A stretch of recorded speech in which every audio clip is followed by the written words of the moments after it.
కల్కి, సంస్కృతం కల్కిన్ అని కూడా పిలుస్తారు, అనేది విష్ణువు యొక్క పదవ మరియు చివరి అవతారం. వైష్ణవ విశ్వోద్భవ శాస్త్రంలో అంతులేని అస్తిత్వ చక్రంలో కృత 4 కాలాలలో ఒకటైన కలియుగాన్ని అంతం చేయడానికి అతను కనిపించినట్లు వివరించబడింది. కలియుగం ముగింపులో ఇది మహాప్రళయ, విశ్వం యొక్క రద్దు వరకు ఉనికి చక్రంలో సత్యయుగం యొక్క కొత్త యుగానికి నాంది పలుకుతుంది. కల్కి పురాణాలలో అధర్మం తొలగించడానికి చీకటి మరియు విధ్వంసక కాలాన్ని ముగించి సత్యయుగానికి నాంది పలికి మండుతున్న కత్తితో తెల్లని గుర్రంపై స్వారీ చేస్తూ ఉనికిని పునరుద్ధరించే అవతారంగా వర్ణించబడింది. వివిధ పురాణాలలో కల్కి యొక్క వివరణ మరియు వివరాలు భిన్నంగా ఉంటాయి. కల్కి బౌద్ధ గ్రంథాలలో కూడా కనిపిస్తుంది. ఉదాహరణకు కాలచక్ర, టిబెటన్ బౌద్ధమతం యొక్క తంత్రం. కల్కి అవతార ప్రవచనం సిక్కు గ్రంథాలలో కూడా చెప్పబడింది. వ్యుత్పత్తి శాస్త్రం. కల్కి అనే పేరు కల్ నుండి వచ్చింది. దీని అర్థం సమయం, కలియుగం. అసలు పదం కర్కి అయి ఉండవచ్చు. తెలుపు, గుర్రం నుండి ఇది కల్కిగా రూపాంతరం చెందింది. ఈ ప్రతిపాదనకు మహాభారత మాన్యుస్క్రిప్ట్ల యొక్క 2 వెర్షన్లు, ఉదా. జి 3.6 మాన్యుస్క్రిప్ట్ మద్దతునిస్తున్నాయి. ఇక్కడ సంస్కృత శ్లోకాలు అవతారాన్ని కల్కి అని పేర్కొన్నాయి. హిందూ గ్రంథాలు. కల్కి విష్ణువు అవతారం. అవతార అంటే అవరోహణం మరియు మానవ ఉనికి యొక్క భౌతిక రంగంలోకి దైవిక అవరోహణను సూచిస్తుంది. గరుడ పురాణం 10 అవతారాలను జాబితా చేస్తుంది. కల్కి 10వ అవతారం. అతను కలియుగం చివరిలో కనిపించే అవతారంగా వర్ణించబడ్డాడు. అతను కలియుగం యొక్క చీకటి, అధోకరణం మరియు అస్తవ్యస్తమైన దశను ముగించి అధర్మాన్ని తొలగించి సత్యయుగానికి ప్రవేశిస్తాడు. మండుతున్న కత్తితో తెల్లని గుర్రంపై స్వారీ చేస్తున్నాడు. అతను కొత్త కాలచక్రాన్ని పునఃప్రారంభించాడు. అతను పురాణాలలో బ్రాహ్మణ యోధుడిగా వర్ణించబడ్డాడు. భారతదేశంలోని గుజరాత్లోని పటాన్లోని రాణికి వావ్, క్వీన్ స్టెప్వెల్ గోడపై కల్కి అవతారం యొక్క విగ్రహం. కల్కి మొదటిసారిగా మహాభారతంలో కనిపిస్తాడు. కల్కి పురాణం అనే చిన్న వచనం సాపేక్షంగా ఇటీవలి వచనం, బహుశా బెంగాల్లో కంపోజ్ చేయబడింది. దీని డేటింగ్ ఫ్లోరూట్ 18వ శతాబ్దానికి చెందినది. 1500 మరియు 1700 CE మధ్య కల్కి పురాణాన్ని కలిగి ఉన్న కల్కి పురాణగాథను వెండి డోనిగర్ పేర్కొన్నాడు. కల్కి పురాణంలో కల్కి శంబాల అనే గ్రామంలో విష్ణుయశస్ మరియు సుమతి కుటుంబంలో జన్మించాడు. వృద్ధి చెందుతున్న చంద్రుని యొక్క పక్షం రోజులలో 13వ రోజున. చిన్న వయస్సులో అతను ధర్మం, కర్మ, అర్థ, జ్ఞానం వంటి అంశాలపై పవిత్ర గ్రంథాలను బోధించాడు మరియు పరశురామ, విష్ణువు యొక్క 6వ అవతారం, సంరక్షణలో సైనిక శిక్షణ పొందుతాడు. త్వరలోనే కల్కి శివుడిని పూజిస్తాడు. అతను భక్తికి సంతోషిస్తాడు మరియు అతనికి దేవదత్త, గరుడ యొక్క అభివ్యక్తి అనే ఒక దైవిక తెల్లని గుర్రాన్ని అందిస్తాడు. ఒక శక్తివంతమైన ఖడ్గం, దాని హ్యాండిల్తో ఆభరణాలతో అలంకరించబడి ఉంటుంది మరియు సుఖ అనే చిలుకను అందజేస్తుంది. ఎవరు సర్వజ్ఞుడు? గతం, వర్తమానం మరియు భవిష్యత్తు. ఇతర ఉపకరణాలు ఇతర దేవతలు, సాధువులు మరియు నీతిమంతులైన రాజులచే కూడా ఇవ్వబడతాయి. అతను దుష్ట సైన్యంతో పోరాడతాడు మరియు అనేక యుద్ధాలలో చెడును అంతం చేస్తాడు, కానీ ఉనికిని ముగించడు. కల్కి శంబాలకు తిరిగి వస్తాడు. మంచి కోసం కొత్త యుగాన్ని ప్రారంభించాడు.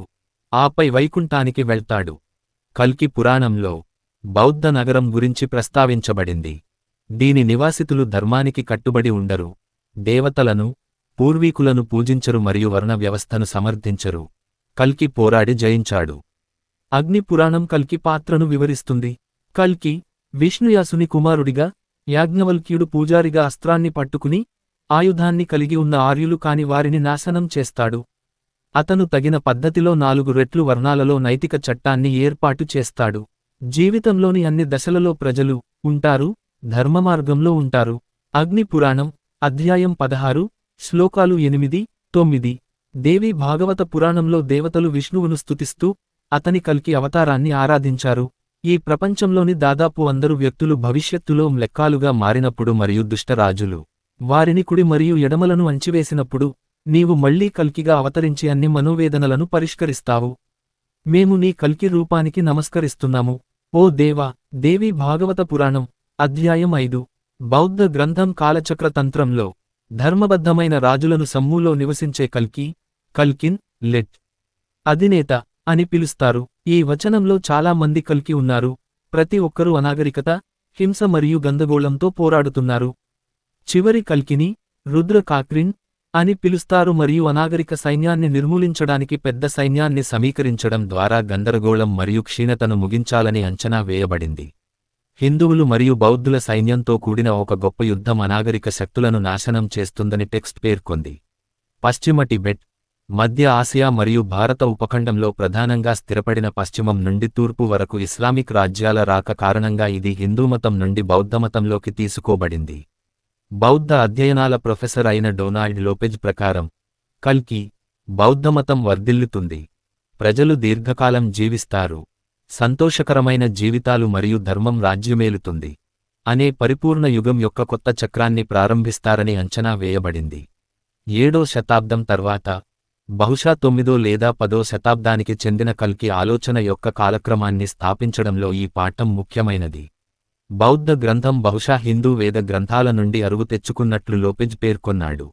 ఎజియుజ్జిన్ వంటి ఇతర పండితులు 10వ శతాబ్దంలో మధ్య ఆసియాలో ఈ గ్రంథం ఉద్భవించిందని మరియు టిబెటన్ సాహిత్యం 1027లో భారతదేశంలో దాని రూపాన్ని పొందిందని పేర్కొన్నారు. సిక్కు గ్రంథాలు. కల్కి అవతారం చారిత్రాత్మక సిక్కు గ్రంథాలలో కనిపిస్తుంది. ముఖ్యంగా దాసం గ్రంథంలో సాంప్రదాయకంగా గురు గోవింద్ సింగ్కు ఆపాదించబడిన వచనం. 24 అవతార్, 24 అవతారాలు, విభాగం చెడు, దురాశ, హింస మరియు అజ్ఞానంతో పోరాడటానికి విష్ణువు అవతారాల రూపాన్ని వివరిస్తూ మత్స్యమ్ర మహర్షిని ప్రస్తావిస్తుంది. ధర్మం మరియు అధర్మ శక్తుల మధ్య యుద్ధానికి నాయకత్వం వహించే 24వ అవతారంగా కల్కిని చేర్చారు. అభివృద్ధి. వేద సాహిత్యంలో కల్కి ప్రస్తావన లేనప్పటికీ, కల్మల్లకినం అంటే చీకటిని తొలగించే తెలివైనవాడు వేద సాహిత్యంలో రుద్ర, తరువాత శివుడు కోసం కనుగొనబడింది. కల్కి పూర్వీకుడు. కల్కి మొదటిసారిగా గొప్ప యుద్ధ ఇతిహాసం మహాభారతంలో కనిపిస్తాడు. మహాభారతంలో కల్కి ప్రస్తావన 188.85 నుండి 3.189.6 శ్లోకాలపై ఒక్కసారి మాత్రమే కనిపిస్తుంది.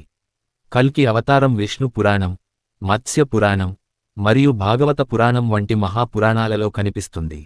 ఏది ఏమైనప్పటికీ, కల్కి పురాణాలకు సంబంధించిన వివరాలు ఇతిహాసాలు మరియు పురాణాల మధ్య, అలాగే పురాణాలలో కూడా విభిన్నంగా ఉన్నాయి.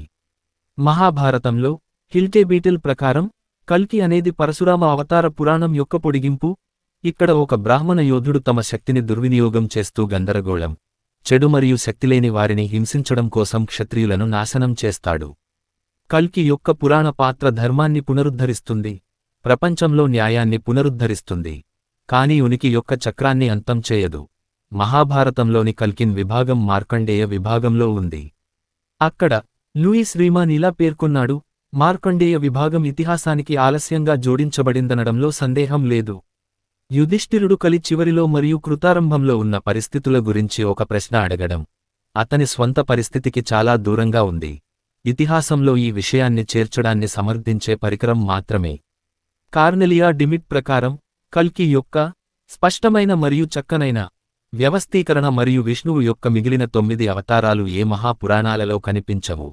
మత్స్య, కూర్మ, వరాహ, వామన, నరసింహ మరియు కృష్ణ పురాణాలకు భిన్నంగా ఈ హిందూ గ్రంథాలలో కల్కి యొక్క కవరేజ్ చాలా తక్కువగా ఉంది. వీటన్నింటికీ పదేపదే మరియు విస్తృతంగా వివరించబడింది. డిమిట్ ప్రకారం, బుద్ధుడు విష్ణువు అవతారంగా భావించినట్లే ప్రధాన పురాణాలను సంకలనం చేస్తున్నప్పుడు కల్కి భావన కూడా కొంతవరకు ప్రవాహంలో ఉంది అని డిమిట్ అభిప్రాయపడ్డారు. ఈ కల్కి భావన హిందూ గ్రంథాలలో దాని వాయువ్యం నుండి శతాబ్దాలుగా వివిధ సైన్యాలు భారత ఉపఖండంపై దండయాత్రలకు ప్రతిస్పందనగా మరియు ఈ ఆక్రమణదారులు వారితో తీసుకువచ్చిన పురాణాలకు ప్రతిస్పందనగా మరింత అభివృద్ధి చెంది ఉండవచ్చు. అదేవిధంగా 1వ సహస్రాబ్ది చివరి నాటి బౌద్ధ సాహిత్యం భవిష్యత్ బుద్ధ మైత్రేయ కల్కిగా చిత్రీకరించబడింది. జాన్ మిచినర్ ప్రకారం, కల్కి భావన యూదు, క్రైస్తవ, జొరాస్ట్రియన్ మరియు ఇతర భావనలకు కొంత స్థాయిలో రుణపడి ఉంటుంది. యుగ పురాణం వంటి కొన్ని పురాణాలు కల్కిని ప్రస్తావించలేదని మరియు ఇతర పురాణాల కంటే భిన్నమైన విశ్వోద్భవ శాస్త్రాన్ని అందిస్తున్నాయని మిచినర్ పేర్కొన్నాడు. యుగ పురాణం మౌర్యుల అనంతర ఇండో గ్రీక్ మరియు శక యుగాన్ని మరింత వివరంగా వివరిస్తుంది. అయితే కల్కి ఆలోచనను కలిగి ఉన్న మన్వంతర ఇతివృత్తం ఇతర పురాణాలలో ఎక్కువగా పురాణగాథలుగా ఉంది. లూయిస్ గొంజాలెస్ రీమాన్ మిచినర్తో ఏకీభవించాడు. యుగ పురాణం కల్కిని పేర్కొనలేదని పేర్కొంది. వాయు పురాణంలోని 2.36 మరియు 2.37 విభాగాలు వంటి ఇతర గ్రంథాలలో రీమాన్ని పేర్కొంటూ కలియుగాన్ని ముగించేది కల్కిన్ కాదు, ప్రమితి అనే విభిన్న పాత్ర. చాలా మంది చరిత్రకారులు, అరవింద్ శర్మ, హిందూమతంలో కల్కి పురాణాల అభివృద్ధికి విదేశీ దండయాత్రల వల్ల కలిగే బాధలకు లింక్ చేస్తారు. ఇతర మెస్సియానిక్ భావనల వలె కాకుండా కల్కి యొక్క ఉద్దేశ్యం దుష్టయుగమైన ప్రస్తుత యుగమైన కలియుగాన్ని తిప్పికొట్టడానికి ఆక్రమణదారులు మరియు మత విశ్వాసాలను నాశనం చేయడం. పుట్టుక మరియు రాక గురించి అంచనాలు. కల్కి మరియు దేవదత్త కాలచక్ర కాన్సెప్ట్ ఆఫ్ టైం.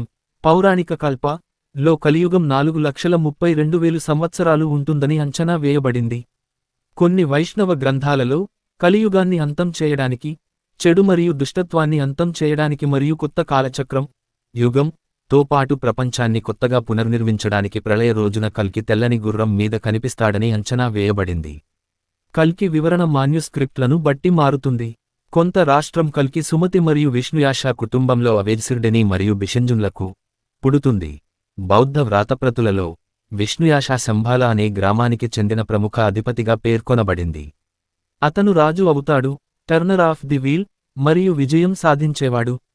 అతను అనాగరికులు మరియు దోపిడీదారులందరినీ నిర్మూలిస్తాడు, అధర్మాన్ని అంతం చేస్తాడు, ధర్మాన్ని పునఃప్రారంభిస్తాడు మరియు మంచి వ్యక్తులను రక్షిస్తాడు.